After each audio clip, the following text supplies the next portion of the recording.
ഉക്രൈനെതിരെ America UN അസംബ്ലിയിൽ നിലപാടെടുത്തു. ഇത് ലോക ചരിത്രത്തെ വല്ലാത്ത രീതിയിൽ അതിശയിപ്പിച്ചിരിക്കുന്ന കാര്യമാണ്. ഇപ്പോൾ യഥാർത്ഥത്തിൽ പറയുന്ന കാര്യം, ഉക്രൈൻ എന്ന് പറയുന്ന രാജ്യത്തെ അമേരിക്കയും റഷ്യയും പങ്കിട്ടെടുക്കുന്ന സ്ഥിതിയിലേക്ക് കാര്യങ്ങൾ പോവുകയാണ്. ഉക്രൈൻ എന്ന് പറയുന്ന രാജ്യം സ്വന്തമായ രീതിയിൽ റഷ്യക്കെതിരെ യുദ്ധം ചെയ്ത് പിടിച്ചു നിൽക്കാൻ സാധിക്കുകയില്ല എന്നുള്ളത് ലോകത്തിന് അറിയാവുന്നതാണ്. ഇത്രയും കാലം വലിയ കരുത്താണ് അമേരിക്ക ഉക്രൈൻ നൽകിയത്. അമേരിക്കയുടെ സാമ്പത്തിക ആയുധ സംവിധാനങ്ങൾ ഉപയോഗിച്ചാണ് റഷ്യ നേരിട്ടത്. അതേ അമേരിക്ക ഇപ്പൊ തല തിരിഞ്ഞുകൊണ്ട് ഉക്രൈനെതിരെ നിലപാടെടുത്തിരിക്കുന്നു എന്നുള്ളതാണ് ലോകത്തെ അതിശയിപ്പിക്കുന്നത്. പറയുന്ന കാര്യം, രണ്ടാം ലോക യുദ്ധത്തിന് ശേഷം ബദ്ധവൈരികളായിട്ടാണ് റഷ്യയും അമേരിക്കയും മാറിയത്. രണ്ട് രാജ്യം സംയുക്തമായ രീതിയിലാണ് ജർമ്മനിക്കെതിരെ രണ്ടാം ലോക യുദ്ധത്തിൽ നിലയുറപ്പിച്ചത്. അങ്ങനെ ആ യുദ്ധത്തിൽ അമേരിക്കയും റഷ്യയും അന്നത്തെ സോവിയറ്റ് യൂണിയനും ചൈനയും അടക്കമുള്ള രാജ്യങ്ങൾ വലിയ രീതിയിലുള്ള മേൽക്കോയ്മ നേടിക്കൊണ്ട് വിജയിക്കുകയും ചെയ്തു. പിന്നീട് അതിനുശേഷം ആരാണ് ഒന്നാം സ്ഥാനത്ത് നിൽക്കേണ്ടത് എന്ന തരത്തിലുള്ള ഒരു മാനസിക യുദ്ധം സോവിയറ്റ് യൂണിയനും അമേരിക്കയും തമ്മിലുണ്ടായി. ആ യുദ്ധത്തിന് തുടർച്ച പതിറ്റാണ്ടുകളോളം നീണ്ടു നിന്നു. ശീതസമരവുമായി ബന്ധപ്പെട്ട വിഷയങ്ങളൊക്കെ അതിന് തുടർച്ചയായിട്ടുണ്ടായതാണ്. അങ്ങനെ രണ്ട് ചേരികളായി യഥാർത്ഥത്തിൽ ലോകം തന്നെ തിരിയുന്ന ഒരു സ്ഥിതി വിശേഷമുണ്ടായി. ഇന്ത്യയുടെ സ്വാതന്ത്ര്യ സമര കാലത്തിൽ ഏറെക്കുറെ ഇന്ത്യ ചേരിചേരാ നയമാണ് എടുത്തിരുന്നെങ്കിൽ പോലും സോവിയറ്റ് യൂണിയനോട് ചേർന്ന് നിൽക്കുന്ന ഒരു നിലപാടായിരുന്നു അന്നത്തെ പ്രധാനമന്ത്രിയായിരിക്കുന്ന ജവഹർലാൽ നെഹ്റുവിന് പോലും ഉണ്ടായിരുന്നത്.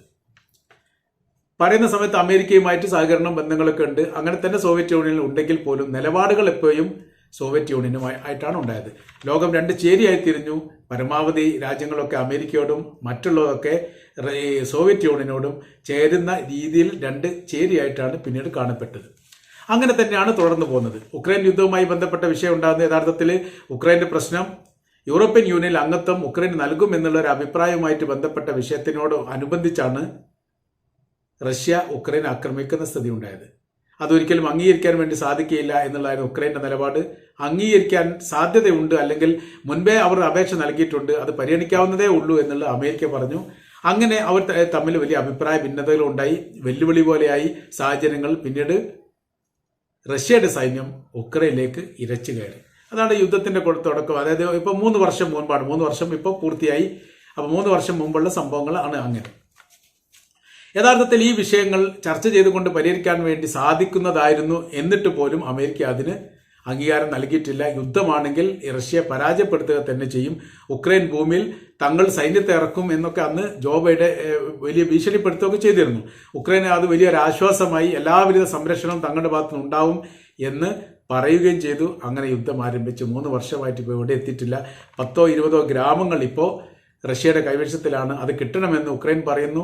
മറ്റുള്ള ഗ്രാമങ്ങളോട് കിട്ടാൻ വേണ്ടിയിട്ടുള്ള യുദ്ധങ്ങൾ അവിടെ നടക്കുന്നു.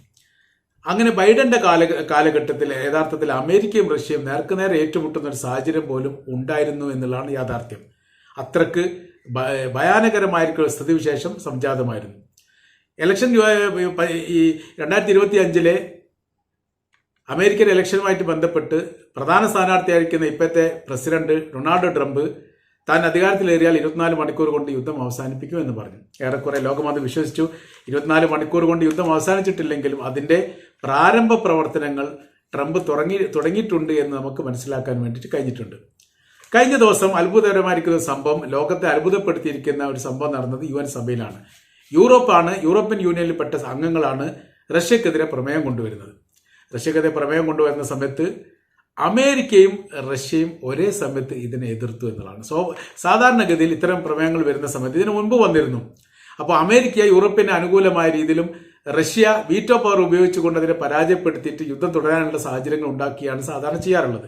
എന്നാൽ കഴിഞ്ഞ പ്രാവശ്യം അതിൽ നിന്ന് വ്യത്യസ്തമായ രീതിയിൽ യൂറോപ്പ് കൊണ്ടുവന്ന പ്രമേയത്തെ അമേരിക്കയും റഷ്യയും സംയുക്തമായി എതിർത്തു എന്നുള്ളത് അത്ഭുതപ്പെടുത്തിയ കാര്യമാണ്. ഏകദേശം 93ഓളം രാജ്യങ്ങൾ പ്രമേയത്തിന് അനുകൂലമായിട്ട് വോട്ട് ചെയ്തു. 65ഓളം രാജ്യങ്ങൾ ഇതിൽ നിന്ന് വിട്ടുന്നു. ഇന്ത്യ അടക്കമുള്ള രാജ്യങ്ങൾ വോട്ടെടുപ്പിൽ നിന്ന് വിട്ടുനിന്നാണ് സമാധാനപരമായിരിക്കുന്ന പ്രശ്നപരിഹാരമാണ് ആവശ്യം എന്നുള്ള നിലപാടാണ് ഇന്ത്യ അടക്കമുള്ള 65ഓളം രാജ്യങ്ങൾ എടുത്തത്. അപ്പൊ ഇപ്പോഴത്തെ വിഷയം എന്ന് പറയുന്നത്, റഷ്യയുടെ പ്രസിഡന്റ് ആയിരിക്കുന്ന വ്ളാഡിമിർ പുടിനെ നേരിട്ട് കണ്ട് സംസാരിക്കാൻ തനിക്ക് താല്പര്യമുണ്ട് എന്ന് അമേരിക്കയുടെ നിലവിലെ പ്രസിഡന്റ് ഡൊണാൾഡ് ട്രംപ് പറഞ്ഞതായിരിക്കുന്ന ഒരു റിപ്പോർട്ടും പുറത്തു വന്നു. അതോടുകൂടി ഇവർ തമ്മിലുള്ള വലിയ ബന്ധങ്ങൾ ലോകം അത് അറിയുകയാണ്.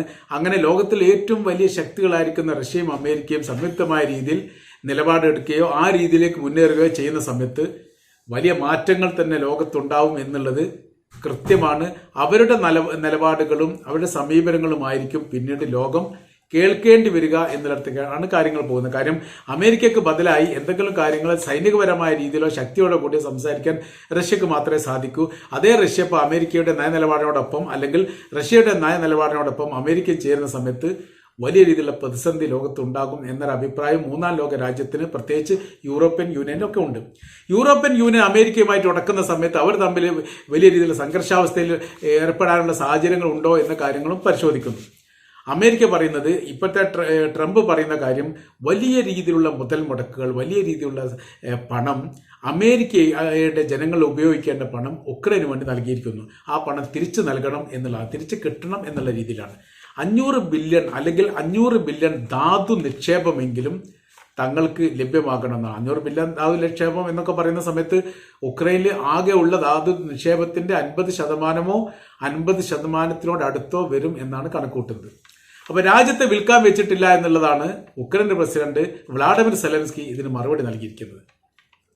നിലനിൽക്കണമെങ്കിൽ ഇത് ആവശ്യമാണെന്ന് ട്രംപ് പറയുന്നു. അപ്പൊ അവർ തമ്മിൽ ഇപ്പോൾ ഉടക്കിലേക്ക് കാര്യങ്ങൾ പോവുകയാണ്. അപ്പോൾ യുക്രൈനെതിരെ UN-ൽ അമേരിക്ക നിലപാടെടുത്തതോടുകൂടി യഥാർത്ഥത്തിൽ പ്രതിസന്ധിയായത് ഉക്രൈന്റെ പ്രസിഡന്റാണ്. ഇനി തങ്ങളുടെ വിഷയങ്ങളൊക്കെ ആരുമായിട്ട് സംസാരിക്കണം, ആരോടാണ് സഹായം തേടേണ്ടത് എന്ന ഒരു പ്രയാസത്തിലേക്ക് ഉക്രൈന്റെ പ്രസിഡന്റ് ഇപ്പോൾ എത്തിയിരിക്കുകയാണ്. യൂറോപ്യൻ യൂണിയനിലൊക്കെ ഇടപെടാൻ വേണ്ടിയിട്ട് പരിധികളുണ്ട്, പരിമിതികളുണ്ട് എന്നുള്ള കാര്യം അറിയാവുന്നതാണ്.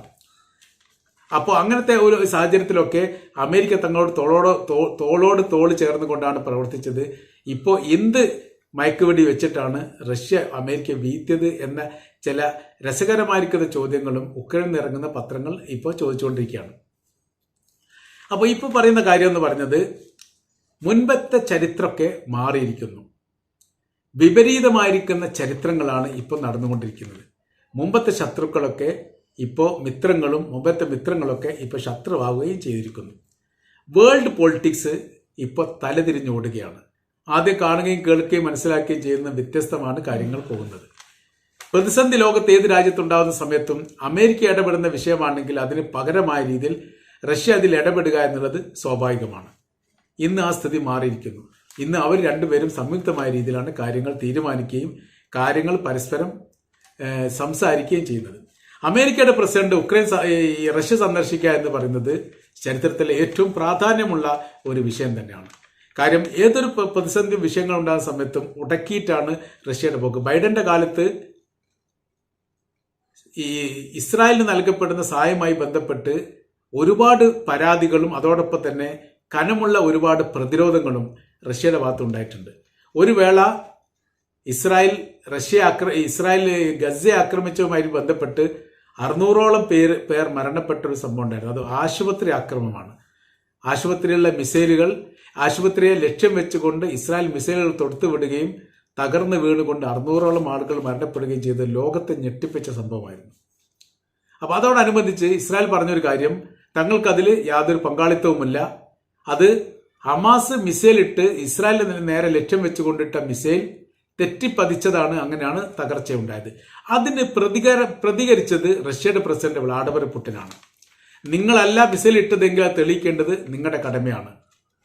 റഡാർ പോലെയുള്ള സംവിധാനങ്ങൾ നിങ്ങളുടെ രാജ്യത്തുണ്ടല്ലോ, അതെല്ലാം പരിശോധിച്ചുകൊണ്ട് വ്യക്തമായ രീതിയിലുള്ള ഇതിന്റെ ഉത്തരവാദിത്തം ആരാണ് എന്നുള്ളത് കാര്യം നിങ്ങൾ തെളിവ് സഹിതം ലോകത്തോട് പറയണം എന്ന് ട്രംപ് പറഞ്ഞതോടുകൂടി ട്രംപും ഇസ്രായേലും തമ്മിൽ വലിയ പ്രതിസന്ധിയായി. വലിയ വിഷയങ്ങളായി UN സഭയിലൊക്കെ അവർ ഏറ്റുമുട്ടുന്ന സ്ഥിതിയിലേക്ക് കാര്യങ്ങൾ പോയി. അത് കൃത്യമായ രീതിയിൽ മറുപടി പറയാൻ വേണ്ടി ഇസ്രായേൽ സാധിക്കാതെ വന്നതും അതോടൊപ്പം തന്നെ അതിനുശേഷം പല ആശുപത്രി ആക്രമിച്ചതോടുകൂടി ഇത് അവർ തന്നെയാണെന്ന് അവർ തന്നെ സ്ഥിരീകരിക്കുന്ന സ്ഥിതിയിലേക്ക് കാര്യങ്ങൾ എത്തുകയും ചെയ്തു. ഇപ്പോഴത്തെ സ്ഥിതി എന്ന് പറഞ്ഞാൽ റഷ്യയും അമേരിക്കയും അവർ ഒന്നിച്ചുകൊണ്ട് നിൽക്കുന്ന സമയത്ത് ഏത് തരത്തിലാണ് ഇനി മിഡിൽ ഈസ്റ്റുമായിട്ട് ബന്ധപ്പെട്ട രാഷ്ട്രങ്ങൾ നീങ്ങുക, ഉക്രൈനുമായിട്ട് ബന്ധപ്പെട്ട സ്ഥിതിവിശേഷം എങ്ങനെ ഉണ്ടാവും, ഉക്രൈന്റെ പ്രസിഡന്റ് സ്ഥാനത്തിൽ നിന്ന് രാജിവെക്കേണ്ട ഒരു സ്ഥിതിവിശേഷം ഉണ്ടാവുമോ എന്ന് പോലും ഇപ്പൊ സംശയിക്കുന്ന രീതിയിലേക്ക് കാര്യങ്ങൾ നീങ്ങിക്കൊണ്ടിരിക്കുകയാണ്.